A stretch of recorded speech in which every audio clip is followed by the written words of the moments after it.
विज्ञान कहता है कि हमारी पृथ्वी आज से करीब 4.5 अरब साल पुरानी है और धरती पर जीवन की शुरुआत हुए भी लगभग 4 अरब साल बीत चुके हैं। आज हम पृथ्वी पर लाखों अलग अलग तरह के जीव जंतुओं के साथ रहते हैं।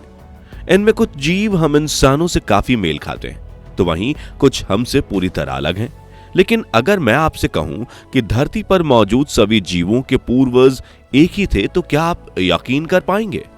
साथियों, आपको यकीन भले ना हो, पर यह बात पूरी तरह सच है। धरती पर जीवन कैसे शुरू हुआ और हम इंसान किस तरह वजूद में आए, इस सवाल को लेकर हमारे मन में हमेशा से ही जिज्ञासा रही है। इसका जवाब खोजने के लिए हम अंतरिक्ष की ऊंचाइयों से लेकर समुद्र की गहराइयों तक में झांक चुके हैं और वहां से हमें जीवन के जो साक्ष्य मिले हैं वो वाकई चौंकाने वाले हैं। तो आखिर में हमें इस धरती पर जीवन का यह तोहफा कैसे मिला और क्या है इस जीवन की उत्पत्ति का रहस्य, इसके बारे में आज हम आपको बताने वाले हैं। इसलिए वीडियो को अंत तक जरूर देखिएगा। साथ ही अगर आप चैनल पर नए हैं तो ऐसे ही नॉलेजेबल वीडियोस देखने के लिए सब्सक्राइब करके रखिए। दोस्तों, आपको 3 इडियट्स फिल्म में वीरो सहस्त्रबुद्धे का वो डायलॉग तो याद ही होगा जिसमें वो कहते हैं, लाइफ इज अ रेस। असल में जिंदगी में ये डायलॉग पूरी तरह से फिट होता है। दरअसल धरती पर जब से जीवन की शुरुआत हुई तभी से अलग अलग प्रजातियों के बीच जीवन की रेस लगी हुई है। कुदरत का ये नियम जो ताकतवर है वही जिंदा रहेगा, पृथ्वी पर डायनासोर के वजूद से भी ज्यादा पुराना है। पृथ्वी पर हमेशा से ही जीवों के बीच जिंदगी की लड़ाई होती रही है। जो जीव कमजोर थे उन्हें ताकतवर जीवों ने खत्म किया और जो किसी से नहीं दबे उन्हें कुदरत ने मौत का स्वाद चखाया। इसी बीच जो जीव बदलते हालातों के साथ तालमेल बिठाने में कामयाब रहे, उन्हीं की नस्लें आगे जिंदा रह पाईं।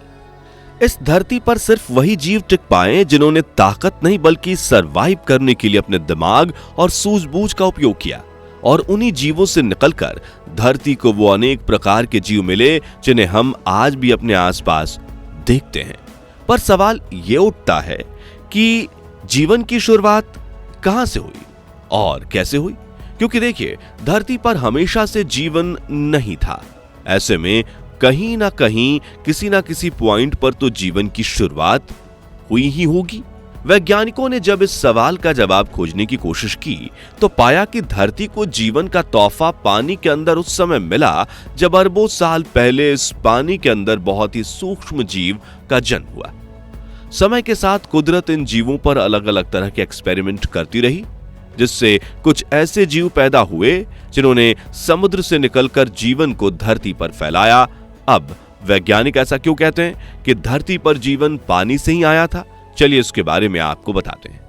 असल में दोस्तों, हम इंसानों के शरीर में आज भी ऐसे अंग मौजूद हैं जो समुद्री जीवों के अंगों से मेल खाते हैं। उदाहरण के लिए, मां के गर्भ में जब हमारी उम्र 24 दिन की होती है तो हमारे सर के पास एक अजीब अंग विकसित होता है जिन्हें फेरिंगल पाउच कहा जाता है। हैरानी की बात यह है कि मछली के अविकसित बच्चे में भी ठीक इसी प्रकार का फेरिंगल पाउच देखने को मिलता है, जो आगे चलकर गलफड़ों का रूप ले लेता है, जबकि इंसानों में यह कान और जबड़े में बदल जाते हैं। इसी तरह गर्भ में मौजूद बच्चे के शरीर में पूंछ का विकसित होना और इस तरह की कई दूसरी चीजें पानी के जीवों के साथ हमारी समानताओं को दर्शाती है। साथ ही इंसानों व अलग अलग तरह के जीवों का डीएनए जांचने के बाद पता चलता है कि हम इंसान उस जीवन के सिर्फ एक शाख हैं जो करोड़ों अलग अलग रूपों में धरती पर मौजूद है, और जीवन के इन सभी रूपों की शुरुआत एक ही बीज से हुई है। पर सवाल यह उठता है कि पानी ही क्यों? पृथ्वी पर जीवन पानी के बाहर धरती से क्यों नहीं शुरू हुआ? साथियों, इसे समझने के लिए हमें समय में कुछ अरब साल पीछे जाना होगा।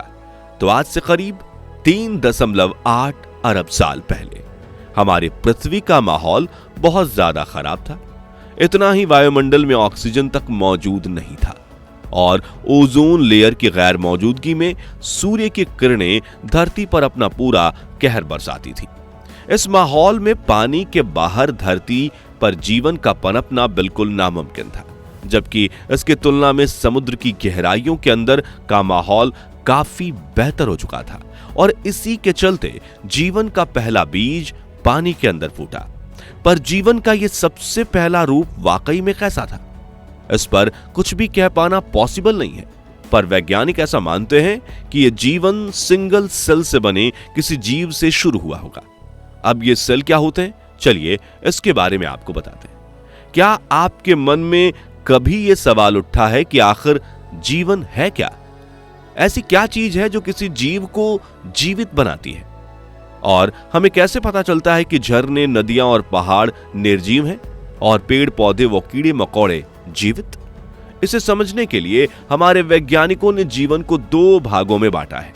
पहले वो जीव जो सिंगल सेल से बने हैं और दूसरे वो जो एक से ज्यादा सेल यानी कि बहुकोशिकीय के आपस में मिलने से बने हैं। इंसानों की बातें करें तो हम खुद असंख्य छोटे छोटे सेल्स से मिलकर बने हैं। ये सेल्स इतने छोटे होते हैं कि एक पेन की नोक जितने एरिया में हम 10,000 से ज्यादा सेल्स को फिट कर सकते हैं। ये छोटे सेल्स ही हमारे आपस में मिलकर एक टिश्यू बनाते हैं और फिर अलग अलग टिश्यूज मिलकर हमारे शरीर के अंग बनाते हैं। इस तरह एक एक अंग मिलकर एक तंत्र बनता है, जिसे श्वसन तंत्र, पाचन तंत्र, जनन तंत्र, तंत्रिका तंत्र, ये सब सिस्टम मिलाकर पूरा इंसान बनता है। दूसरे शब्दों में कहें तो सेल को हम लाइफ का सबसे छोटा रूप कह सकते हैं और दुनिया में जो भी चीज इन सेल्स से मिलकर बनी है उसको सजीव और बाकियों को निर्जीव माना जाता है। अब ये सेल भले ही जीवन का सबसे छोटा रूप है, लेकिन ये खुद भी अपने कुछ अलग अलग हिस्सों से मिलकर बने हैं, जिसमें हर एक हिस्से का अपना एक किरदार होता है। इसे समझने के लिए अगर एक ह्यूमन सेल की बात करें तो इसमें सबसे पहले आती है इसकी बाहरी परत, जिसे सेल मेम्ब्रेन कहा जाता है। यह एक स्पेशल किस्म की झिल्ली होती है जो सेल के अंदर पोषक तत्वों को जाने तो देती है, मगर जो तत्व नुकसानदेह होते हैं उन्हें बाहर ही ब्लॉक कर देती है।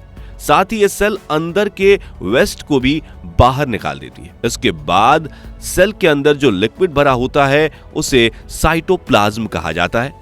इस लिक्विड के अंदर कई तरह के पोषक तत्व मौजूद होते हैं, जिसमें प्रोटीन भी शामिल है। इसके अलावा सेल में माइटोकॉन्ड्रिया और गोल्जी एपरेटस जैसे कई हिस्सों का एक पूरा सिस्टम बना होता है, जो हमारे भोजन से जरूरी पोषक तत्वों को लेता है और इस तरह सेल लगातार ग्रो करता रहता है। ये सारे हिस्से आपस में मिलकर एक सेल बनाते हैं और अगर इनमें से एक भी हिस्से को सेल से अलग कर दिया जाए तो वो एक पल के लिए भी जिंदा नहीं रह पाएगा। आपको जानकर हैरानी होगी कि एक सेल को बनाने वाले ये छोटे छोटे हिस्से भी अपने आप में सबसे छोटी यूनिट नहीं है, बल्कि ये सभी हिस्से अलग अलग तरह के माइक्रो मॉलिक्यूल्स से मिलकर बने होते हैं, जैसे प्रोटीन, लिपिड और कार्ब्स वगैरह। दोस्तों, माइक्रो मॉलिक्यूल्स भी सबसे छोटी यूनिट नहीं है। अगर हम प्रोटीन को ही ले ले तो इसे तोड़ने पर पता चलता है कि यह हजारों अमीनो एसिड्स से मिलकर बना है। ये अमीनो एसिड्स एक खास पैटर्न में एक दूसरे से जुड़कर एक अलग प्रकार का प्रोटीन बनाते हैं और ये अमीनो एसिड भी हमारे शरीर की सबसे छोटी यूनिट्स नहीं है, बल्कि ये भी एटम के अलग अलग पार्ट्स, न्यूट्रॉन, इलेक्ट्रॉन और प्रोटॉन से मिलकर बने होते हैं। अब अगर इसे क्रम में समझा जाए तो इंसान का शरीर कई तंत्रों से मिलकर बनता है और ये तंत्र अलग अलग अंगों से मिलकर बनता है। ये अलग अलग अंग टिश्यूज की परतों से मिलकर बनते हैं। टिश्यूज बनते हैं बहुत सारे सेल्स के एक साथ मिलने से। सेल्स का निर्माण प्रोटीन और उसके जैसे कई दूसरे एलिमेंट्स से होता है। खुद प्रोटीन अमीनो एसिड्स के कॉम्बिनेशन से बनता है और अंत में ये अमीनो एसिड एटम के आपस में जुड़ने से बनते हैं। खैर, ये तो हुई सेल्स की बात, पर फिर मन में सवाल यह आता है कि दुनिया में पहला जीव किस रूप में या किस आकार में आया था। इसके लिए अगर हम डार्विन की थियरी को सच माने तो इसके हिसाब से अरबों साल पहले जीवन एक बहुत ही सिंपल रूप में शुरू हुआ था, जो समय के साथ जटिल होता गया। यानी जीवन की शुरुआत के समय पैदा होने वाले जीवों के शरीर में चलने वाली गतिविधियां व उनकी खूबियां बहुत सरल थी, मगर समय के साथ विकसित होते हुए नए जीवों में अलग अलग तरह के अंग बनने लगे और उनकी खूबियां भी बदल गईं। इसे समझने के लिए हम टिड्डियों का उदाहरण ले सकते हैं। कभी सोचा है इन टिड्डियों का रंग हरा ही क्यों होता है? हो सकता है कि एक समय पर ये टिड्डियां अलग अलग रंग की हुआ करती हूं, लेकिन रंग बिरंगी होने के चलते शिकारियों के लिए इन टिड्डियों को अपना भोजन बनाना आसान हो गया होगा, जबकि हरी टिड्डियों को हरे पेड़ पौधे के बीच शिकारियों से बचने में मदद मिली होगी। इस तरह धीरे धीरे करके दूसरे रंग की टिड्डियां विलुप्त हो गईं और दुनिया में सिर्फ हरी टिड्डियां ही बाकी रह गईं। यानी जो बच्चे कमजोर होते हैं या कठिन हालातों में सरवाइव नहीं कर पाते, वे समय के साथ विलुप्त हो जाते हैं, और जो बच्चे प्रकृति के साथ अपना तालमेल बिठा लेते हैं वही जिंदा रह पाते हैं। फिर उनकी नस्लें अपने अंदर कुछ और खूबियों को लेकर पैदा होती हैं और उनके आगे की नस्लें और नई खूबियों को। इस तरह धीरे धीरे करके ये जीव एक ऐसे रूप में आ जाते हैं जिन्हें देखकर हम ये कभी नहीं कह सकते कि इनके पूर्वज टिड्डियां रहे होंगे। इसी तरह दुनिया के अंदर पिछले अरबों सालों में जीवन करोड़ों अलग अलग रूपों में पनपा है, और सही मायनों में देखें तो हम इंसान भी इसी जीवन का बस एक रूप हैं। वैसे आप लोग वैज्ञानिकों द्वारा जीवन की उत्पत्ति को लेकर दी गई इस थियरी को कितना सही मानते हैं? कमेंट में जरूर बताएं। बाकी दोस्तों, हमारी आज की इस वीडियो में बस उतना ही था। वीडियो अच्छी लगी हो तो इसे लाइक और शेयर जरूर करना, और अगर आप हमारे फेसबुक पेज पर नए हैं तो पेज को फॉलो भी जरूर करें। मिलते हैं जल्दी ऐसी एक और इंटरेस्टिंग वीडियो में, तब तक के लिए गुड बाय, जय हिंद।